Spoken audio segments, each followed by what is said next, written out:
আমি বললাম, কেমন আছেন? উনি বললেন, আগে আপনি বলেন আপনি কেমন আছেন? আমি তো ভালো আছি। আপনার শরীর স্বাস্থ্য নিয়ে দেশের মানুষ খুব চিন্তা ভাবনা করে, তো আপনার সঙ্গে তো যোগাযোগ সবার হয় না। আমি যে কষ্ট করে এসছি, সেরকম কষ্ট তো করলেও সবাই দেখা পাবে না। তো তখন উনি বললেন যে, না, আমি সুস্থ আছি। আমার একটা কানে একটা ছোট সমস্যা আছে। ওটা একটা দুর্ঘটনার সময় হয়েছিল। উনি কিন্তু গ্রেনেড হামলার কথা উল্লেখ করলেন না। একটা দুর্ঘটনার সময় হয়েছিল। তো সেইটা ছাড়া, তাই এটা একটা বলেছে ছোট অপারেশন একটা করতে হবে। তো সেটা দেখা যাবে বলে। এছাড়া আবার আর কোনো অসুবিধা না। আর দেখুন, এই ঠান্ডা গরম এগুলো তো লাগবেই, এগুলো তো লেগেই আছে, প্রত্যেকটা মানুষেরই হয়, আমারও হচ্ছে। তা বললাম, ঠিক আছে। তারপর বিভিন্ন কথাবার্তা হলো। মানে কিছু কিছু পলিটিক্যাল, কিছু নন পলিটিক্যাল কথা যেগুলো, সেগুলো আমি আপনাদের সঙ্গে শেয়ার করেছি আমার ভিডিওতেই। তবে ওনার একটা দেখলাম যে ওনার একটা ভেতরে উনি বুঝতে পেরেছেন আমার মধ্যে একটা জড়তা আছে। দেখুন, খুব স্বাভাবিক ব্যাপার। একটা দেশের প্রধানমন্ত্রী, তার সঙ্গে, হ্যাঁ, গোপালগঞ্জ থেকে, আপনাকে ধন্যবাদ। একটা দেশের প্রধানমন্ত্রী, তার সঙ্গে আমি দেখা করতে গিয়েছি। তিনি আমার দেশে রয়েছেন, তাকে আমি প্রথম মিট করছি। তো একটা তো ভেতরে একটা চাপা টেনশন থাকে। যতই আমার দেশের, আমি অনেক নেতা মন্ত্রীকে মিট করেছি, কিন্তু বিদেশের নেতার সঙ্গে, নেত্রীর সঙ্গে ওয়ান টু ওয়ান একটা বৈঠক, সেটা ইনফরমাল, ফরমাল নয়, ইনফরমাল, অনেক ভেবে চিন্তে কথা বলতে হবে। তো সেখানে তো একটা জড়তা থাকে। কিন্তু উনি এমন একজন মানুষ যে উনি নিজে বুঝতে পেরেছেন। উনি বুঝতে পেরে উনি এমন হালকা জিনিস দিয়ে শুরু করলেন কথাবার্তা। প্রথমে বাড়ির খবর নিলেন, আমার কটা ছেলে মেয়ে আছে কিনা, বাড়িতে আর কে থাকে, বাবা মা বেঁচে আছেন নাকি, কি হয়েছে, কোন সালে মারা গিয়েছেন, আচ্ছা আমার স্ত্রী কি করে, ছেলে কি করে, এই সমস্ত কথা বলতে বলতে বলতে বলতে উনি আমাকে অনেকটা সহজ করে নিলেন। তা যেটুকু নিরামিষ কথা যেটুকু হয়েছে, সেটুকু আমি ওনাকে একটা প্রশ্ন করেছিলাম যে, আপনি সবই তো জানেন, তাহলে আপনি এই ওয়াকারকে আপনি বসালেন কেন? ভারতও তো আপনাকে তো বারণ করেছিল, ভারত সরকার। তখন উনি আমাকে বললেন যে একটা চাপ ছিল। আমি বললাম, কিসের চাপ? আপনি প্রধানমন্ত্রী, আপনি হচ্ছেন সর্বে সর্বা, আপনার ওপরে চাপ থাকবে, এটা তো মানা খুব মুশকিল।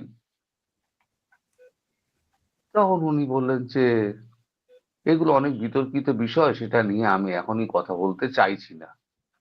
এখন যিনি বলছেন যে আমি চাইছি না, তখন আমি বুঝলাম যে উনি ব্যাপারটা নিয়ে এগোতে চান না, ফলে ওখানে ইতি করে দিলাম।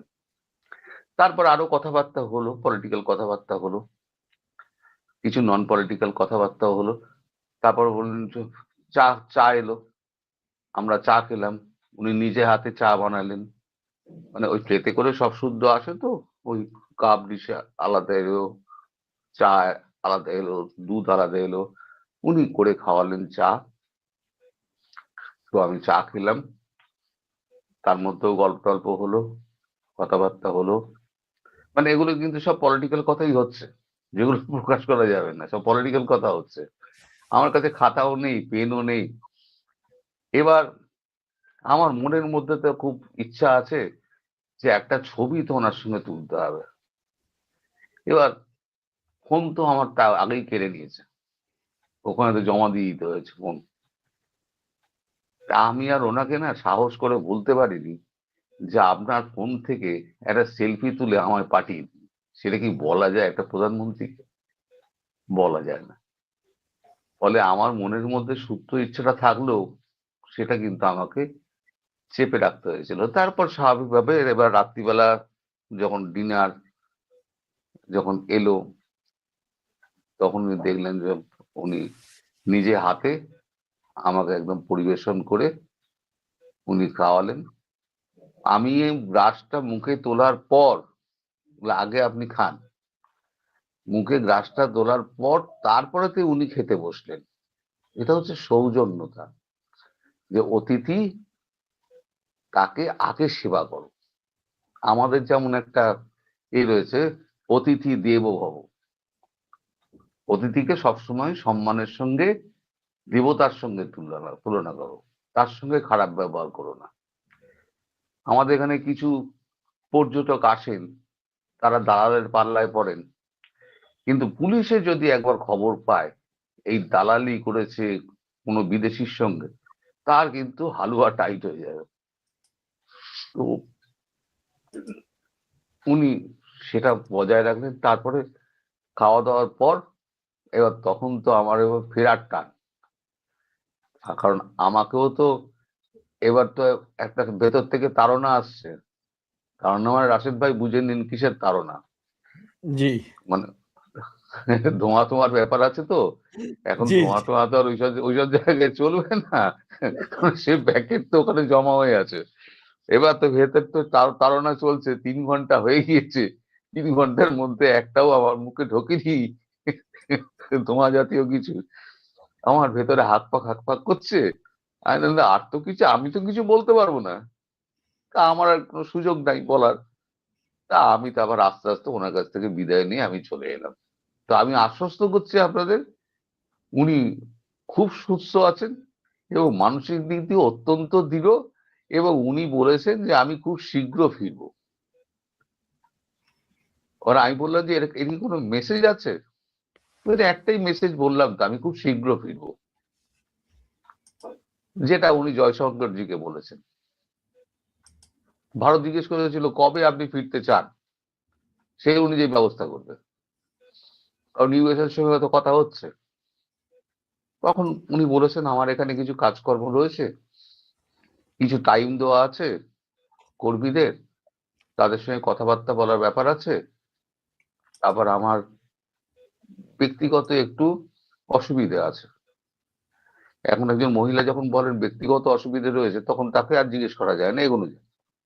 ফলে ওখানে সরকার বলেছে ঠিক আছে, আপনি আমার সময় মতো জানাবেন, কিন্তু 15 দিন আগে জানাবেন। আপনার যখন যাওয়ার ইচ্ছা হবে 15 days আমাদের আগে বলবেন, আমরা সেই মতো ব্যবস্থা করব। এবার যেদিন উনি মনে করবেন যে উনি যাবেন, সেদিনকে টপাটপ পড়বে, যদি তারেক রহমান ঠিকঠাক ব্যবস্থা না করে। ওই কারণে তো তারেক রহমানকে সমস্ত কিছু মানে বুঝিয়ে টুচিয়ে পাঠানো হলো, যে এই শর্ত আছে, এই শর্তগুলো মেনে তারপর করতে হবে, যেটা জয়শঙ্করজি মোদিজির চিঠিতে আবার স্মরণ করানোর জন্য হাতে শোক বার্তা ছাড়া একটা চিঠি ধরে দিয়েছেন। আর জামাতকে যা দিয়েছেন, জামাতের মোটামুটি আক্কেল গুরু হয়ে গেছে। জামাতের নেতা, তার আক্কেল গুরু হয়ে গেছে। এই যে এত ভারত বিরোধিতা করে, সারা দিন ভারত বিরোধিতা, একটা ডেসপারেশন থেকে করে। মানে কি জানেন, এই যে পাকিস্তান এবং বাংলাদেশ, এই যে না পাওয়া থেকে, যে আমার পাশে একটা এত বড় রাষ্ট্র, আমি একটা ছোট রাষ্ট্র, এই না পাওয়া থেকে তাদের মধ্যে একটা মানে ওই কি বলে হতাশা তৈরি। সেই হতাশা থেকে এই জিনিসগুলো প্রকাশ হয়। আমি একটা বলশালী লোককে 4টে চড় মারলাম, সে ভাবলো বাবা আমি যদি একে একটা মারি একে এক্ষুনি মরে যাবে, তার থেকে সে হাত থেকে ঠেলে সরিয়ে দিয়ে সে চলে যাবে, সাধারণভাবে নির্বিবাদী লোক যদি হয়। আর নইলে ট্রাম্পের মতো গুন্ডা হলে তাহলে পরে ভেনেজুয়েলার প্রেসিডেন্টকে সস্ত্রিক তুলে আনবে।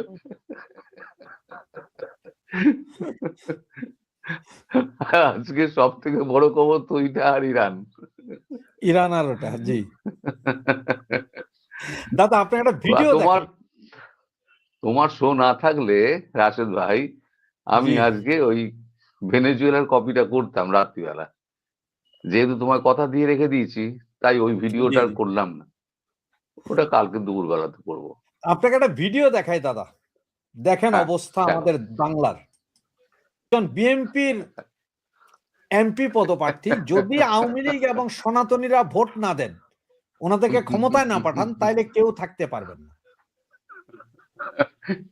এই যে গন্ডমূর্খগুলো, এই গন্ডমূর্খগুলো জানেও না, এরা পড়াশোনাও করে না, এদের মধ্যে কুয়োর ব্যাংক। সারা পৃথিবীতে কি ঘটছে, কি ঘটতে চলেছে অফ স্ক্রিন আমি সময় যতটা বললাম, সেটা কি অন স্ক্রিনে বলবো? যেটা বলছিল 2026 খুব অস্থির যাবে, জি জি এরা তো জানে না যে এরা, মানে ওই যে বললাম কুয়োর ব্যাংক। আমি একটা ভিডিও করেছিলাম এই, মানে ডিসেম্বর মাসের লাস্ট উইকে, যে আগামী 2026 কেমন যাবে। তাতে আমি বলেছিলাম যে 2026টা কিন্তু খুব অশান্ত যাবে, ভীষণভাবে অশান্ত যাবে। কেন অশান্ত যাবে? আমি এটা বলেছিলাম, যদি আমেরিকা ভেনেজুয়েলা আক্রমণ করে বা ভেনেজুয়েলা কোনো দুষ্কর্ম করে, তাহলে চীন কি করবে? সঙ্গে সঙ্গে তাইওয়ান অ্যাটাক করবে। কারণ একটা ফ্রন্টে আমেরিকা আটকে গেল, দ্বিতীয় ফ্রন্ট একটা খুলতে গেলে চীন, মানে আমেরিকাকে ভাবতে হবে, ডোনাল্ড ট্রাম্প যত বড়ই গুন্ডা হোক। যখনই চীন তাইওয়ানকে আক্রমণ করবে, তাইওয়ানকে বাঁচাতেও যাবে না, নিশ্চিন্ত থাকুন। তখনই কি হবে? ইরান আর ইসরায়েল দুটো যুদ্ধ শুরু হবে। আমার এই স্পেকুলেশন যেটা ছিল, ইরান আর ইসরায়েল যুদ্ধ হবে, তার আগে ভেতরে ভেতরে রেজিম চেঞ্জের ঘটনাটা পাকাচ্ছে, যেটা আমি তখন বুঝিনি।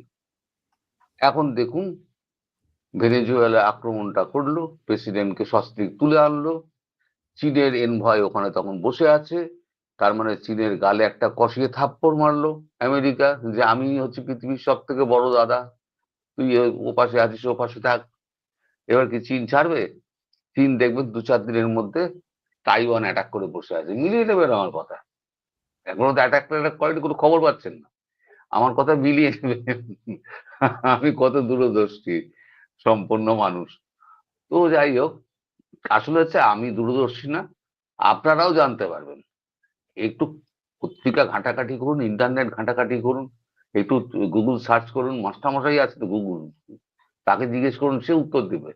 এআই কে জিজ্ঞেস করুন, সে উত্তর দিয়ে দেবে। তো যাই হোক, তাহলে কটা ফ্রন্ট হলো? 3টে ফ্রন্ট খুলে গেল।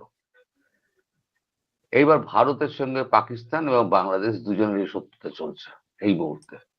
আজকের খবর যে বিসিসিআই বলে দিয়েছে, ইন্ডিয়া গভর্নমেন্ট যতক্ষণ না পর্যন্ত অনুমতি দেবে, ততক্ষণ পর্যন্ত বাংলাদেশের মাটিতে বা বাংলাদেশের সঙ্গে আমরা ক্রিকেট ম্যাচ ভারতে খেলবো না। পাকিস্তানের মতো অন্য কোনো দেশে আমরা খেলবো। আর মুস্তাফিজুর রহমানের ব্যাপারে যেটা শাহরুখ খান বলেছে, কারণ এত গালাগালি শাহরুখ খান খেয়েছে, এবং শাহরুখ খানকে দেশ থেকে বিতরণ করার কথাও বলে দিয়েছে, যে আমরা তো তোমাকে এত দিয়েছি, তোমার আজকে এই যে ফ্যান ফলোয়ার টাকা পয়সা সবই তো ভারতীয় দর্শকরা দিয়েছে, সেই ভারতের আবেগটা তোমরা বুঝবে না? ওই কেকেআর এর আইপিএল এ নোয়া নিয়ে শাহরুখ খান এটা নিয়ে কথাবার্তা বলছে। সম্ভবত মুস্তাফিজুর রহমানকে ওই 9 কোটি 20 লক্ষ টাকা দিয়ে তাকে হয়তো অফ করে দেওয়া হবে, শাহরুখ খান অফ করে দেবে কেকেআর থেকে। সম্ভবত, এটা অফিসিয়াল ঘোষণা হয়নি এখনো, এটা আমি আকবারই বললাম। যদি ভুল হয় তাহলে আমায় মাফ করে দেবেন। দেখো, এটা হওয়ার সম্ভাবনাটা বেশি। তাহলে কি হলো? ওদিকে হলো গিয়ে আপনার ভেনেজুয়েলা আমেরিকা আটকে গেল ওখানে, চীন বসে আছে, একে আক্রমণ করবে, তাইওয়ানকে আক্রমণ করবে। মধ্যিখানে ভারত, দুদিকে তার শত্রু। আগে একটা ছিল, এখন দুটো হয়েছে, পশ্চিম আর পূর্ব দুটোই। তা দুটো একসঙ্গে লাগাবে। ওদিকে ইরান ইসরায়েলের মধ্যে লাগার সম্ভাবনাটা কমে গেল, কারণ রেজিম চেঞ্জ হয়ে যাচ্ছে। ইসরায়েলের ক্ষমতা মানে ইরানের অত ক্ষমতা রইল না, ফলে একটা যুদ্ধ থেকে গেল। কিন্তু হুতি কি ছাড়বে? হিজবুল্লাহ ছাড়বে? ইরানে যদি মোল্লাকে যদি নেতাকে যদি এখান থেকে বিতাড়িত হতে হয়, কোথায় যাবে? বড়জোর যাবে ইরাক। তাহলে মোল্লা হুতি আর এরা কি ছেড়ে দেবে? তখন ওরা যতটুকু শক্তি আছে পূর্ণ উদ্যমে ইসরায়েলকে মারতে শুরু করে দেবে। ফলে ইসরায়েল একটা ফ্রন্টে আটকে গেল। এবার আমেরিকা কজনকে সাহায্য করবে? কজনকে? তাহলে কতগুলো দেশ যুদ্ধে জড়িয়ে গেল। চীন জড়ালো, ভারত জড়ালো, আমেরিকা জড়ালো, রাশিয়া রাশিয়া জড়ালো। রাশিয়া মারবে ইউক্রেনকে, মারতে মারতে শেষ করে দেবে, কারণ আমেরিকা আর অস্ত্র দিতে পারবে না। আমেরিকার অস্ত্র ভান্ডারও তো অস্ত্র শেষ হবে তো এক সময়। অফুরন্ত অস্ত্র তো নয়, সমুদ্রের জল তো নয় যে ঘটি করে তুললাম আর ফিরে নিলাম আমি, তা তো নয়। তাকেও তো অস্ত্র বানানোর টাইম নেই, সে তো একটা যুদ্ধ শুরু করে দিয়েছে। চারদিকে তো মিসাইল ফিসাইল মেরে দিয়েছে। তার প্রত্যুত্তর কি ভেনেজুয়েলা থেকে আসবে না? তাদের প্রেসিডেন্টকে সস্ত্রীক তুলে নিয়ে গিয়েছে, উত্তর আসবে না? উত্তর নিশ্চয়ই আসবে, কারণ তার জন্য অপেক্ষা করতে আমাদের। তাহলে আমেরিকা এই চারটি ফ্রন্টে ইসরায়েলকে মানে সাপোর্ট করা, তারপরে সাপোর্ট করা, কি বলে তাইওয়ানকে সাপোর্ট করা, প্লাস পাকিস্তানকে সাপোর্ট করা, চারটে সাপোর্ট কি আমেরিকা করার মতো ক্ষমতায় থাকবে? পৃথিবীর যত সৈন্য বড় থাকুক না, হবে না। যেখানে তিনটে মহাশক্তি রয়েছে সেখানে এসে অন্তত দাদাগিরি করবে না, তবু অত 7 সমুদ্র 13 নদী পেরিয়ে আসতে হবে। এখন ভারত কিন্তু এই আশাটাই ছিল, কখন আমেরিকা ফাঁসবে। আমেরিকা আগে ফাঁসুক, ওকে হাড়ি কাটে গলাটা ঢুকিতে দাও। হাড়ি কাটে গলা এখন ট্রাম্প ঢুকিয়ে দিয়েছে, আর ট্রাম্পের উপায় নেই। আর চীন এখন পাকিস্তানকে সাহায্য করতে পারবে না। তাইওয়ানে যদি চীন অ্যাটাক করে, তাহলে চীন এনগেজ হয়ে গেল তাইওয়ানে। তাহলে না পাকিস্তানকে আমেরিকা সাহায্য করবে, না চীন সাহায্য করবে। এর দোকানের অবস্থা এমনিই খারাপ। এর দোকানের রেজিম চেঞ্জ, এর পরেরটাই হয়তো এর দোকানের রেজিম চেঞ্জ হবে। ইরানের রেজিম চেঞ্জের পরে দেখে নেবে এর দোকানের রেজিম চেঞ্জ হচ্ছে। এরকম ভাবে রেজিম চেঞ্জ করতে করতে যায় ওরা। তো এখন তাহলে ব্যাপারটা কি দাঁড়ালো? সব তো গিয়ে এখন ভারতবর্ষের কোর্টে এখন সব বলগুলো জমা হয়ে গেছে। এই সময় যদি বাংলাদেশকে অ্যাটাক করে, কোন বাবা বাঁচাবে? একতরফা মারবে তো, একতরফা। ওই ধরা তোমার পেছনে হাত দুটো বাঁধা আছে, তোমাকে 4 গালে 4টে করে থাপ্পড় মারছে 4টে লোক, তুমি কিছু করতে পারবা? কিছু করতে পারবে না। এদের হবে সেই অবস্থা। হ্যাঁ, নমস্কার ভাই, নমস্কার। দাদা তো আরেকটা ভিডিও দেখাচ্ছে, একটু দেখেন, আমি বলছি কাহিনীটা পরে। জিন্স প্যান্ট পরে, টি শার্ট টার্ট পরে, সে চানাচুর মুড়ি টুড়ি এগুলো বিক্রি করে রাস্তায়। হুম, তাই আজকে মোল্লারা ধরে তাকে এই শীতকালে তার ওগুলো সব ফেলে দিয়ে মাথায় ঠান্ডা পানি ঢেলে দিয়েছে, মানে পবিত্র করছে নাকি, যে আগামীতে হুম, চানামুড়ি বিক্রি করতে হলে তুমি বোরকা পরে করতে হবে। অবস্থা আচ্ছা, বুঝেন বাংলাদেশের। হুম। এই হচ্ছে যে আমাদের মানে দেশের এখন আহ, এখন তো মহিলাদের ইরানে নিরাপত্তা। আক্রমণ, এই তো এখন তো ইরানে মোল্লাদের দৌড় করাচ্ছে ইরানবাসী, পুরো মোল্লা তারাও। মোল্লা দেখছে আর কেলাচ্ছে, মোল্লা দেখছে আর কেলাচ্ছে। এখন মোল্লারা কি করে দাড়ি কেটে ফেলছে। মোল্লা যারা আছে টুপি ফেলে দিয়ে দাড়ি কেটে ফেলছে বাঁচার জন্য। এই যে যত ইসলামী মাথায় টুপি দেখছো, সব টুপিটা পকেটের মধ্যে করে দেবো। যখন কামাকাজি ড্রোন গুলো যখন পড়বে না, এ তো অবশ্যম্ভাবী পড়বে, কারণ তারেক জিয়া এই জিনিস করতে পারবে না। যে শর্ত ভারতবর্ষ দিয়েছিল তারেক জিয়া সম্ভব নয় করা। সুতরাং আর নির্বাচন তো হবে না, কারণ এমন একটা নির্বাচন ঘোষণা করেছে, সেই নির্বাচনের কোনো গণনার ডেট নেই, কোনো কি বলে ফল প্রকাশের ডেট নেই। এটা কিসের নির্বাচন ভাই? সারা পৃথিবীতে এরকম কোনো নিদর্শন পাওয়া যাবে না এরকম নির্বাচনের দিন ঘোষণা করা। যাই হোক, নির্বাচনের নির্ঘণ্ট ঘোষণা হয়, দিন ঘোষণা হয় না। যে অমুক তারিখ নির্বাচন, অমুক তারিখ গণনা, তারপরে অমুক তারিখে ফল ঘোষণা। এই তো হচ্ছে ব্যাপার নির্বাচন নিয়ে। সে তো হবে না। তো তখন এই যে কামাকাজি ড্রোন গুলো যেগুলো পড়বে, তখন এই যে যারা আজকে স্নান করাচ্ছে, তুমি ভিডিওটা ধরে রেখে দাও, এদের কাউকে তুমি খুঁজে পাবে না বাংলার মাটিতে। আর পেলেও এরা দেখবে তৎক্ষণাৎ দাড়ি ফাড়ি কেটে সমস্ত মোল্লারা সমস্ত একেবারে সেকুলার হয়ে যাবে, সব সেকুলার হয়ে যাবে। এরা হচ্ছে আসলে বললেন একটা ফ্রাস্ট্রেটেড জাতি।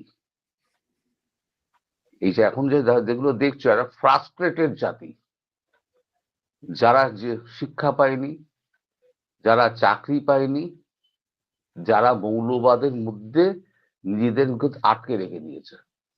সারা পৃথিবী জুড়ে তুমি বলো তো, কারা কারা মারপিট করছে? হিন্দু কি মারছে মুসলমানকে, খ্রিস্টান মারছে মুসলমানকে, ইহুদি মারছে মুসলমানকে, মুসলমান মারছে মুসলমানকে।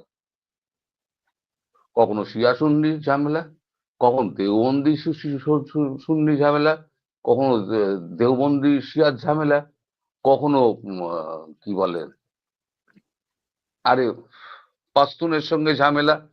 মানে হাজারটা তো মুসলিমের হাজারটা তোমার গ্রুপ আছে। তুমি যদি পাকিস্তানের দিকে নজর দাও, তুমি জানতে পেরে যাবে। এই মুহূর্তে আমার মনে পড়ছে না, কারণ আমি ওগুলো নিয়ে চর্চা করি না। মানে ইসলাম নিয়ে হতো, যারা করে তাদের কাছে সব মনে আছে। তারা আয়াত ফায়াত সব বলে দেয়, কত নম্বর আয়াতে কি আছে না আছে। তুমি দেখো জয়পুর ডায়লগের সঞ্জয় আহ, সঞ্জয় সঞ্জয় কি যেন, সঞ্জয় বক্সিটা কি যেন, জয়পুর ডায়লগ মারবে সঞ্জয়। হ্যাঁ, তিনি তো আয়াত ফায়াত পর্যন্ত মুখস্থ বলে দেন, কোন নম্বর আয়াতে কি আছে। একজনে এই প্রশ্নটা করেছে আপনার কাছে, হুম। যে তরুণ ঘোষ কাকু, আমি আপনার কাছে জানতে চাই, ভারত কি মহারাজ পাণ্ডুর এই শিক্ষাটা ভুলে গেছে, না এই শিক্ষাটা গ্রহণ করে নাই? কোন শিক্ষাটা আমি জানি না, আসলে আমি নিজেও বলতে পাণ্ডুর পারবো না। পাণ্ডু জীবনের 4-6টা শিক্ষা নিয়েছে। কোন শিক্ষাটা স্পেসিফিক করে বলুন। পাণ্ডুকে আমরা গান্ডু বলি এই কারণে, মহারাজ পাণ্ডু তিনি 6খানা না 7খানা ভুল করেছিলেন জীবনে। আপনার রক্ষা পাবেন, তাড়াতাড়ি রক্ষা পাবেন। দাদা, এখন সবচেয়ে জটিল যে প্রশ্নটা সেটা হচ্ছে যে, আপনি গত মাসের 30 তারিখ আমাদের বিএনপি প্রধান চেয়ারপারসন খালেদা জিয়া মারা গেছেন। উনি 3বারের প্রধানমন্ত্রী ছিলেন বাংলাদেশে, এবং প্রথম নারী প্রধানমন্ত্রী বাংলাদেশের। তো ওনাকে সম্মান জানাতে পৃথিবীর বিভিন্ন দেশ থেকে লোকজন এসেছেন, আপনার জয়শঙ্কর জি এসেছেন, নরেন্দ্র মোদী জির একটা চিঠি নিয়ে এসেছেন উনি, শোক বার্তা। সেই দিন দেখা গেল যে উনি প্রায় 40 মিনিট তারেকের সাথে কথা বলছেন, তারেক জিয়ার সাথে। এরপরে আবার জামাতের আমিরের সাথেও নাকি কথা বলেছেন, আবার আমাদের 2 উপদেষ্টার সাথেও বৈঠক করে ছবি টবি দিয়েছেন। ডাক্তার ইউনূসের সাথে নাকি কথা বলেননি। এটা কারণটা কি? উনি ডাক্তার ইউনূসের সাথে কেন কথা বললেন না? আর জামাতের আমিরের সাথে কি কথা হয়েছে? ওই যে আমি যেদিনকে যাচ্ছে সেদিনকে একটা আমি ভিডিও করেছিলাম, 3 দিকে মিসাইল তৈরি রেখে জয়শঙ্করজি গেলেন ঢাকায়। জি। এই শিরোনামে একটা ভিডিও করেছিলাম।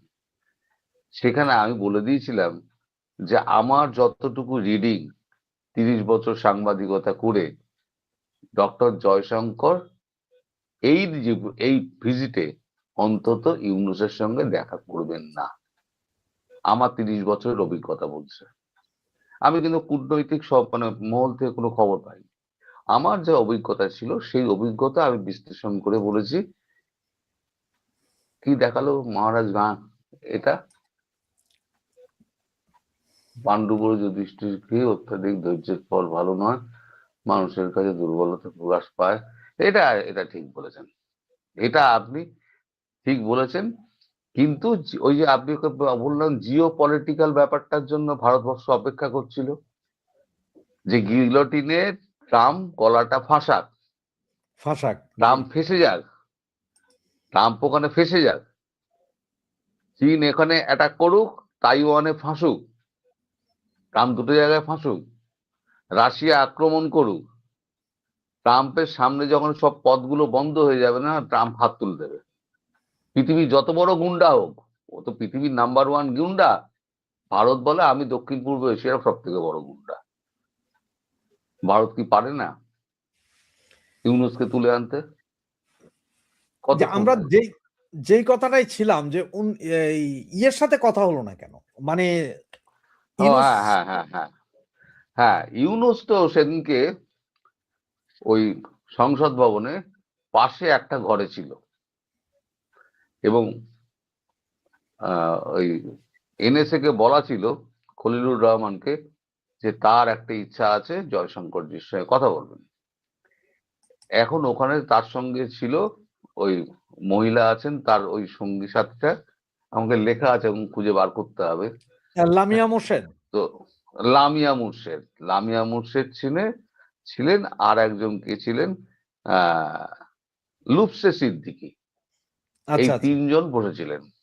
লুপসে সিদ্দিকী, উনি, আর এ, ওদের ইচ্ছা ছিল যে একবার কথা বলবেন, অন্তত একটা ফটো সেশন করবেন। এবার যখন কথাবার্তা বলে যখন জয়শঙ্করজি বেরিয়েছিলেন, তখন খলিলুর রহমান প্রথম ধরে। খলিলুর রহমানের সঙ্গে ভারতের একটা সুসম্পর্ক আছে, যে কোনো কারণেই হোক না, অজিত দোভাল ওনাকে খুব পছন্দ করে এবং মাঝে মাঝে কথাবার্তা হয়।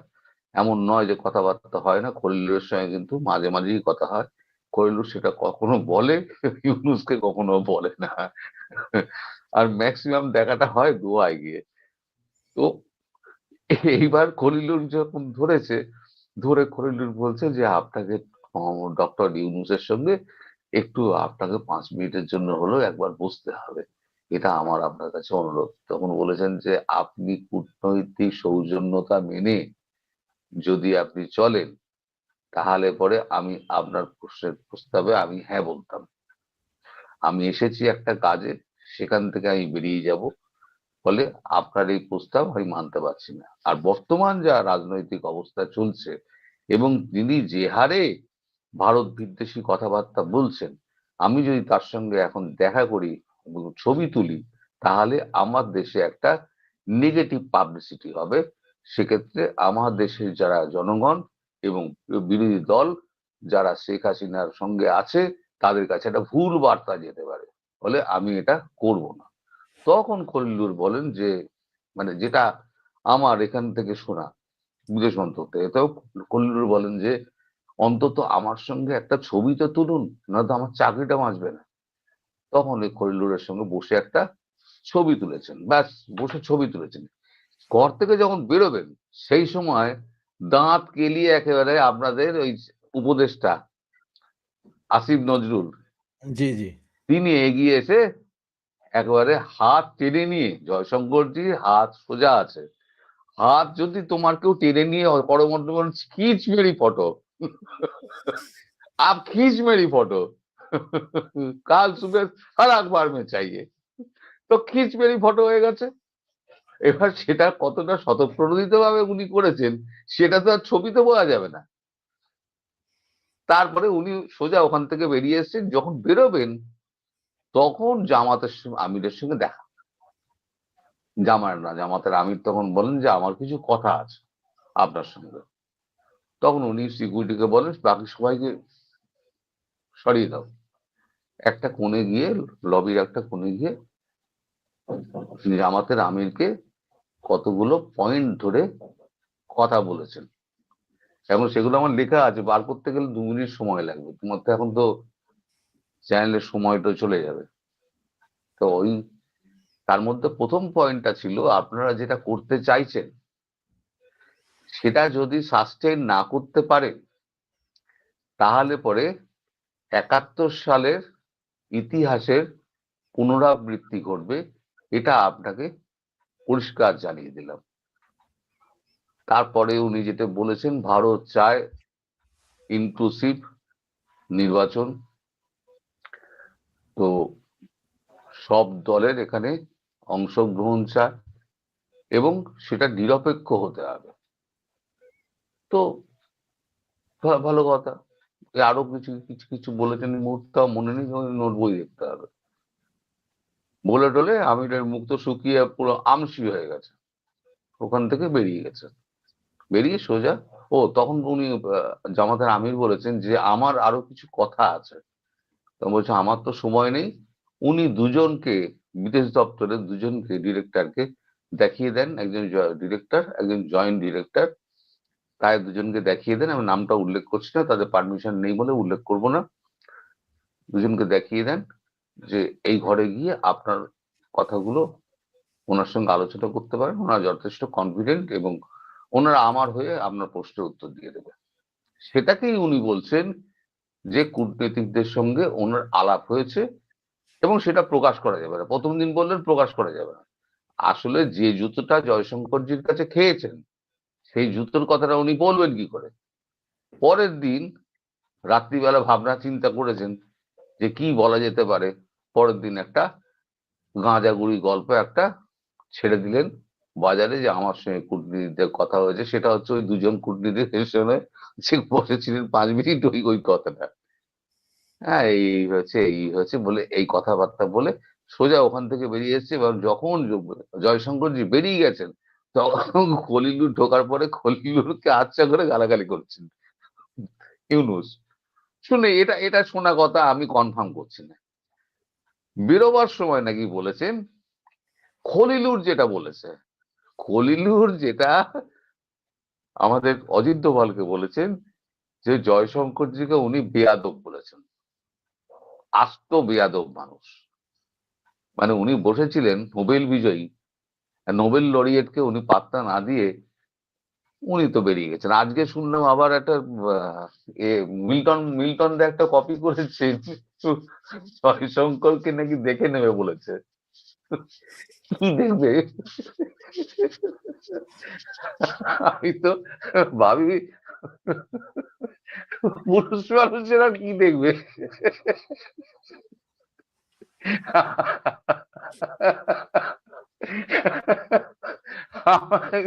কেবল আমরা যত চায়ের দোকানে বসি না, বন্ধু বান্ধব টেলিফোনে আড্ডা মারি, শুধু আমাদের হচ্ছে হাসির খোরাক হয়ে গেছে বাংলাদেশ।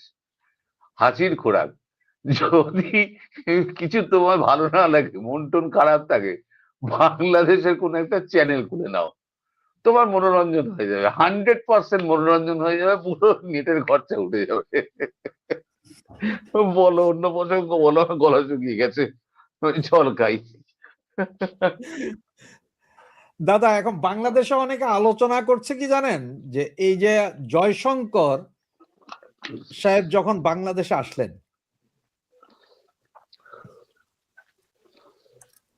তোমার ওই প্রশ্নটার উত্তর দেওয়া হয়নি। এই যে মহিলাকে যে স্নান করাচ্ছেন, জি জি জি, আমি প্রসঙ্গ তার চলে গেছিলাম, অন্য প্রসঙ্গে চলে গেছিলাম। এই যে শুদ্ধিকরণ অভিযান মোল্লাদের, এই মোল্লাদের শুদ্ধিকরণ অভিযান কিন্তু ওই ইরানে যেমন হয়েছে, ইরানে আমেরিকা করছে আর ইরানের জনগণ করছে, এখানে শুদ্ধিকরণ অভিযানটা করবে হচ্ছে আওয়ামী লীগ। শুদ্ধিকরণ হবে, এটা আওয়ামী লীগ করবে আর ভারতবর্ষ করবে। আর সেটা খুব তাড়াতাড়ি হবে, ডেট বলবো না, খুব তাড়াতাড়ি হবে।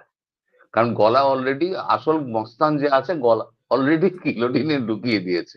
বলে এদিকে তার টাকা বাড়ার সময় নেই, এখন শুধু অপেক্ষা চীন কবে তাইওয়ানটায় ঢুকবে। খুব তাড়াতাড়ি 2-4 দিনের মধ্যে ঢুকবে, 2-4 দিনের মধ্যে। তুই হিসেব করে দেখে নিও, মানে খবর কাগজে দেখে নিও। দাদা একটা কমেন্টস আমি পড়ি, তখন আমার মনে হয় শুদ্ধিকরণ হবে। এই লোকটাকে আমি একটা জবাব দেই। সে বলছে যে বিগত 3টি নির্বাচন কেমনে করেছিল হাসিনা, তখন বলতেন বাংলাদেশের আভ্যন্তরীণ ব্যাপার। ফাজল, মানে সে হয়তো লিখতে চাইছিল যে ফাজিল। তো এখন আমি তাকে একটা জবাব দিই, আপনার কাছেও মনে হয় সম্ভবত সেম হবে জবাবটা, যে বিগত 3টা নির্বাচন না, বাংলাদেশে এখন পর্যন্ত যতগুলো নির্বাচন হয়েছে সবগুলোতে কোন দলকে তো ব্যান্ড করে নির্বাচন হয়নি, সব দলই ছিল, কেউ আসে নাই নির্বাচনে, সেটা হচ্ছে অন্য ব্যাপার। আর এখানে তো আওয়ামী লীগকে সরাসরি একটা দলকে ব্যান করে নির্বাচন করতে চাইছে। এই জন্যই ইন্ডিয়া কেন সারা পৃথিবী বলতেছে ইনক্লুসিভ নির্বাচন। যদি আওয়ামী লীগকে ব্যান করা না হইতো, আওয়ামী লীগ নির্বাচনে না আসতো, তাহলে ছিল অন্য কথা।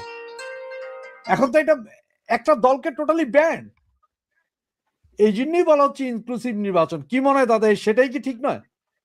একদম সেটাই ঠিক। ইনক্লুসিভ নির্বাচন সবসময় হয় গণতান্ত্রিক দেশে যেরকম নির্বাচন হয়। মানে বাংলাদেশ তো নিজেকে গণতান্ত্রিক রাষ্ট্র বলে, ইসলামিক হলেও গণতান্ত্রিক রাষ্ট্র বলে, পাকিস্তানও তাই বলে, ইসলামিক হলেও গণতন্ত্র বলে। কিন্তু গণতন্ত্র মুনির পকেটে রেখে দিয়েছে। আর যখন কখনো কখনো দরকার হয় তখন ইঁদুর বাচ্চার মতো ওই শাহবাজ শরীফকে পকেট থেকে বার করে আর ওকে নিয়ে গিয়ে উপস্থিত করে দেয়। তো এখানেও গণতন্ত্র তো অবাধ। তো এই যে তখন যে নির্বাচনগুলো হয়েছিল, সেই নির্বাচনে আওয়ামী লীগ কি কখনো বলেছিল যে এই দলকে নিষিদ্ধ করলাম, ও নির্বাচনে অংশগ্রহণ নিতে করতে পারবে না, বিএনপি কে ব্যান করলাম? বিএনপি বলেছিল আমি নির্বাচনে যাব না। তুমি যদি বলো আমি আজকে খিচুড়ি খাবো না, কার বাপের সাধ্য আছে তোমাকে খিচুড়ি খাওয়াবে?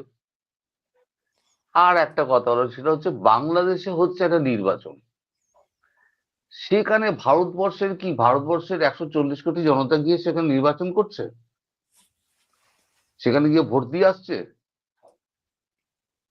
না রয়ের হাজারে হাজারে রয়ের এমপ্লয়ি আছে, তারা গিয়ে ওখানে গিয়ে বসে ভোট ম্যানেজ করছে? এই যে সবকিছুতে একটা ভারতের দিকে একটা দোষ চাপিয়ে দাও, যা হচ্ছে ভারত। আরে ভারত যদি চাল না পাঠায় তাহলে পরে খাবে কি রে বাবা? ছোট ভাইপো যারা আছো, তারা ভাবো একবার, চাল না পাঠালে এই যে ভারত বিদ্বেষী কথাবার্তা বলো, ভারত যদি চাল ডাল তেল নুন না পাঠায়, খাবে কি করে? এই একটা ট্রিকেই তো ভারত মেরে দেবে। সেটাই। 1 মাস সময় লাগবে। আর যদি কামাকাজে মিসাইল ফিসাইল মারে তাহলে পরে তো আধ ঘন্টায় শেষ, গল্প শেষ। দাদা একটা লেটেস্ট তো নিউজ আছে, দেখেন। আপনি সম্ভবত জানেন হুম, যে গতকালকে বৈষম্য বিরোধী নেতা ওসিকে বলল আমরা থানা পুড়িয়েছি, এসআই কে জ্বালিয়ে দিয়েছি।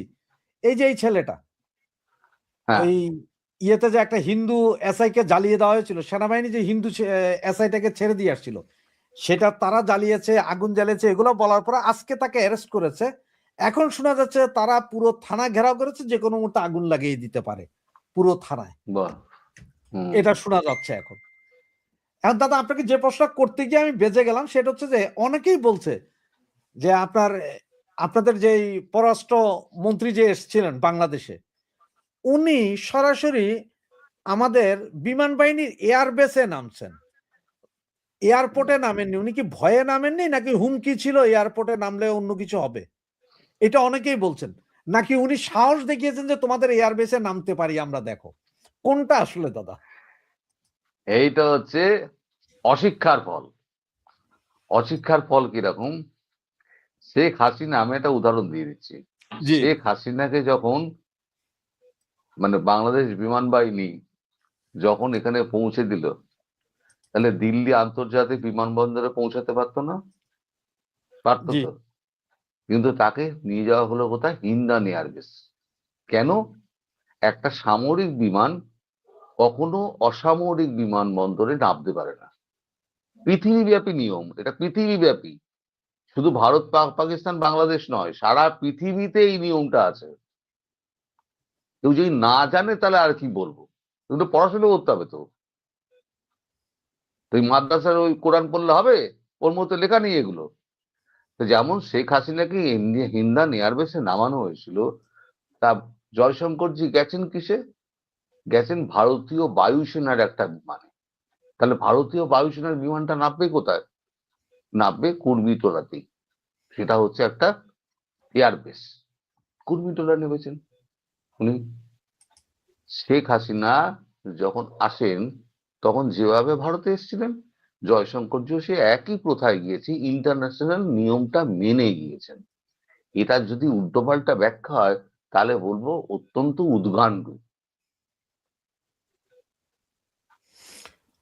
দাদা, একটা ভাই অনেকবার এই প্রশ্নটাই করেছেন যে তরুণদা, একটা প্রশ্ন, আমাদের মাননীয় প্রধানমন্ত্রী নাকি এক সাইড প্যারালাইজড হয়ে গেছে, এটা রটিয়ে দেওয়া হয়েছিল, এই কথা আসলে সত্য। আপনি কেমন ভাই, দেখলেন? নিজে হাতে চা বানিয়ে আমায় খাইয়েছেন, শুনে নিন। নিজে হাতে চা বানিয়ে খাইয়েছেন, তারপর নিজে পরিবেশন করে, খাবার রেডি ছিল, নিজে পরিবেশন করে, তারপর আমি প্রথম রাস্তা মুখে তোলার পর তারপর উনি বলেছেন খেতে। ওনার কানে একটা সমস্যা আছে, সেছাড়া ওনার কোনো শারীরিক সমস্যা নেই। সেটা আমি তো দায়িত্ব নিয়ে বলছি।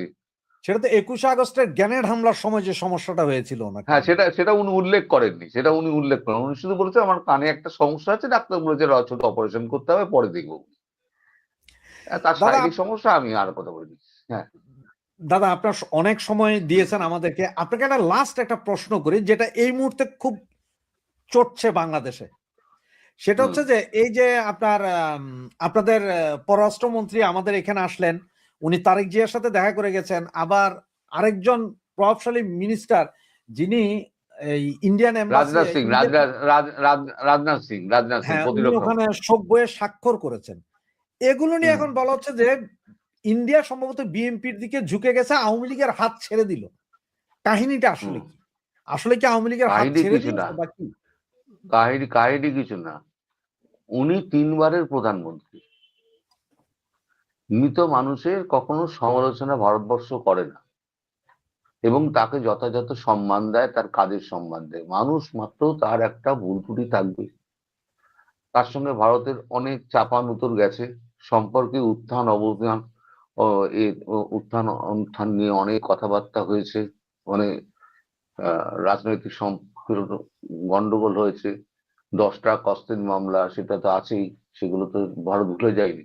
তা সত্ত্বেও তিনি 3বারের প্রধানমন্ত্রী বাংলাদেশ, এবং সম্ভবত আমার মনে হয় উনি বোধহয় প্রথম প্রথম মহিলা প্রধানমন্ত্রী বাংলাদেশের। জি, তো সেখানে ভারত একটা পার্শ্ববর্তী বৃহৎ গণতান্ত্রিক রাষ্ট্র, বড় ভাই যেমন ছোট ভাইকে সম্মান দেখায়, আপনারা সমতার কথা বলেন, আমি পরে প্রসঙ্গ আসছি, মনে করিয়ে দিও সমতার প্রসঙ্গ। তো সেই সম্মানটুকু দেখানোর জন্য মোদী যেমন ব্যক্তিগতভাবে চিঠি পাঠিয়ে শোক বার্তা পাঠিয়েছেন, সমাজ মাধ্যমে দিয়েছেন তার শোক বার্তা, ব্যক্তিগতভাবেও একটা চিঠি জয়শঙ্করজির মতো একটা কূটনীতিককে দিয়ে উনি পাঠালেন। শীর্ষ কূটনীতিকদের একজন, পৃথিবীতে 5জন শীর্ষ কূটনীতিক ধরলে তার মধ্যে জয়শঙ্করজি একজন। তো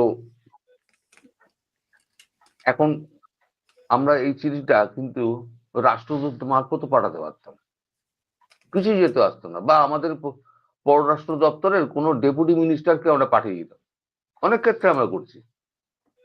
কিন্তু তার এই চলে যাওয়াটাকে সম্মান দেখান, এটা ভারতবর্ষ দেখিয়েছে। তার মানে এই নয় যে ভারত আওয়ামী লীগের হাত ছেড়ে বিএনপির হাতে দেবে। বিএনপিকে ফেরানো হয়েছে তারেক জিয়াকে একমাত্র একমাত্র হাতে ক্ষমতাটা নিয়ে আওয়ামী লীগকে ফিরিয়ে আনো এবং ইনক্লুসিভ নির্বাচন করো। যদি ইনক্লুসিভ অ্যান্ড ফেয়ার ইলেকশন না হয়, তাহলে পরে একটা সময়ের পর মার্কিন যুক্তরাষ্ট্র, বিশেষ করে মার্কো রুবিও এবং জেডি ভান্স এবং ভারতবর্ষের প্রধানমন্ত্রী এবং জয়শঙ্করজি, অজিত দোভাল সবাই মিলে তাকে আবার পুনরায় লন্ডনে পাঠানোর ব্যবস্থা করবে। তারপর যা খেলা হবে, খেলা শুরু, তখন তো খেলা শুরু হবে। আমি তো চাই ভাই খেলাটা তাড়াতাড়ি শুরু হয়ে যাক। আর ইউনুসকে বলছো যখন তখন মাদুরার মতো তুলে নিয়ে আসতে পারে ইউনুসকে, কিন্তু ভারতবর্ষ সেটা করে না। তোমাদের একটা উপমা দিচ্ছি। মণিপুরে সম্প্রতি একটা তোমার আমেরিকান সাংবাদিক এসেছিলেন। তিনি জঙ্গলের মধ্যে ঢুকেছেন ইন্টারভিউ নেবেন বলে, ওই যেগুলো সন্ত্রাসবাদী আছে তাদের। যখন ঢুকছেন সেখানে একটা মাইনে তার পা পড়ে যায়। যথারীতি মাইনে যখন পা পড়ে গেছে, তার পাটা উড়ে গেছে। এবার যখন অবস্থায় তিনি যখন যোগাযোগ করার চেষ্টা করছেন, এসওএস পাঠিয়েছেন, তখন সোজা আবার ভারতীয় সেনা হেলিকপ্টার নিয়ে গেল, ঢুকলো, ঢুকে ওনাকে তুলে নিয়ে চলে এলো। চাইলে ভারতবর্ষ যে কোনো সময় কিছু না, যমুনা ঘিরে 10টা ড্রোন মেরে দেবে, হলো, পুরো এরিয়া ক্রাশ, ফাঁকা হয়ে গেল। এবার হেলিকপ্টার নিয়ে একদল কমান্ডো গেল, এক ব্যাটালিয়ন কমান্ডো গেল, এক প্লাটুন যাবে, এক ব্যাটালিয়ন যাবে না, এক প্লাটুন যাবে, 15, 17 জন, 18, 16 জনের একটা প্লাটুন যাবে, গিয়ে, মানে প্লাটুন কতই হয় আমার ঠিক জানা নেই, তবে প্লাটুন সব থেকে ছোট বোন, হ্যাঁ, গিয়ে তুলে নিয়ে চলে আসবে। ওই তো নড়বড় করছে বডি, ওকে চ্যাঙ্গোলা করবে, তুলে নিয়ে চলে আসবে। এসে এখানে আমরা যদি বলি এবার তোমার সন্ত্রাসবাদী আচরণ, ভারতের বিরুদ্ধে সন্ত্রাস করার অভিযোগে তোমাকে আদালতে পেশ করলো আমরা, ইউএপিএ তে লাগিয়ে দিল, সারা জীবন জেল খাট, জামিনও হবে না। এটাও তো ভারতবর্ষ করতে পারে, কিন্তু করে না। ভারতবর্ষ আমেরিকার মতো না, ভারতবর্ষ করে না। হ্যাঁ, যখন করবে তখন আগা পাঁচতলা ধুইবে, এবং সেটা খুব শিগগিরই আগা পাঁচতলা ধোয়া শুরু হবে, এটা আমি নিশ্চিত। এবং আমার স্বপ্ন পূরণ হবে যে বাংলাদেশের বুকে একটা ব্রহ্মোস মারবে, সেখানে একটা ঝিল তৈরি হবে, ওখানে ইলিশ মাছ চাষ হবে, আমি গিয়ে সেই ইলিশ খাবো। দাদা আপনাকে লাস্ট একটা প্রশ্ন, বিষয়টা হচ্ছে যে নেপালের মন্ত্রী বা নেপালের রাজা এরা যখন বাংলাদেশে আসে, এরা তো আসলে ইন্ডিয়ার বার্তা নিয়ে আসে, এটা আমরা ভালো করেই বুঝি, কারণ নেপাল ইন্ডিয়ার বাইরে কোনো কথা বলে না। হঠাৎ করে আপনার আফগানিস্তানের একজন মন্ত্রী পদমর্যাদার লোক আসলেন, সারা বাংলাদেশের বিভিন্ন মাদ্রাসা ঘুরলো, এগুলো নিয়ে আলোচনা হলো, পেপারে সরকার বলল কিছুই জানে না, ইন্ডিয়া এটা নিয়ে কোনো কথাই বলে নাই। তো এই লোক আসার পর থেকে দেখা যাচ্ছে বাংলাদেশের এই মৌলানারা ইন্ডিয়া বিরোধী চরিত্র কেমন যেন একটু ভুলে যাচ্ছে, মানে বলছে না। আসলে এটার কারণটা কি, আফগানিস্তানের এই লোক কি আসলে ইন্ডিয়ান বার্তা নিয়ে আসছিল মৌলবীদের কাছে, না অন্য কিছু? না, আমার আমার যতদূর মনে আছে, মনে পড়ে যে আফগানিস্তানের কোনো মন্ত্রী বা সরকারি পর্যায়ের কেউ আসেনি। আমি ভিডিওতে বলেছিলাম, সম্ভবত তেহরিকে লাব্বাকে পাকিস্তান, তাদের এক নেতা, সেও তালিবান, তাদের এক নেতা সে থাকে হচ্ছে বালুচিস্তানে, তেহরিকে লাব্বাকে পাকিস্তান। পাকিস্তানে বিভিন্ন সন্ত্রাসবাদী সংগঠন হচ্ছে যারা স্বাধীনতার জন্য লড়ছে, বালুচিস্তান তাদের মধ্যে একজন। একটা দেশ, মানে একটা ছোট ভূখণ্ড, যেমন ওখানে মজিদ ব্রিগেড আছে, ওখানে আহ, কি বলে, বালুচিস্তান লিবারেশন আর্মি আছে, বালুচিস্তান লিবারেশন ফ্রন্ট আছে, লাব্বাকে তাহরিক পাকিস্তান আছে।